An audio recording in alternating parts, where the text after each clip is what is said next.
জীবনে যতদিন শুক্রবার পাবেন এই 4টি আমল কখনোই ছাড়বেন না। বৃহস্পতিবার সূর্য যখন অস্ত যাবে, বৃহস্পতিবার সন্ধ্যা থেকে শুক্রবার সন্ধ্যা পর্যন্ত এই 4টি আমলকে নিজের জন্য একেবারে বাধ্যতামূলক করে নেবেন ইনশাআল্লাহ। প্রথম যে আমলটি সবচাইতে বেশি বেশি করবেন, এমনকি আপনার যত পেরেশানি আছে, যত বিপদ আপদ আছে, উদ্বেগ উৎকণ্ঠা আছে, সব কিছুর জন্য যে আমলটা যথেষ্ট হয়ে যাবে, প্রথম যে আমলটা করবেন সেটাই হচ্ছে দুরুদ শরীফের আমল। দুরুদ শরীফ পারি না এমন কেউ নাই। সবচাইতে ছোট্ট দুরুদ সাল্লাল্লাহু আলাইহি ওয়াসাল্লাম, এই দুরুদটাও আমরা পারি।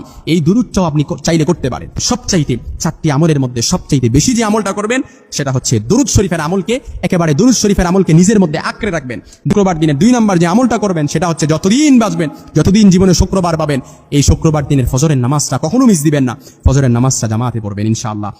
3 নম্বর যে আমলটা করবেন সেটা হচ্ছে শুক্রবার দিন সূরাতুল কাহাফ পড়বেন। ইয়াকুনু লাহু নূর, যে ব্যক্তি শুক্রবার দিনে সূরাতুল কাহাফ পড়ে, এই সূরাটা কাল কিয়ামতের ময়দানে ইয়াকুনু লাহু, তার জন্য নূর হয়, ইয়াকুনু লাহু নূর, তার জন্য নূর হবে। এই নূরের আলো দিয়ে ওই ব্যক্তি কিয়ামতের ময়দানে ফুলসিরাতের পুর অনায়াসে পার হয়ে যাবে।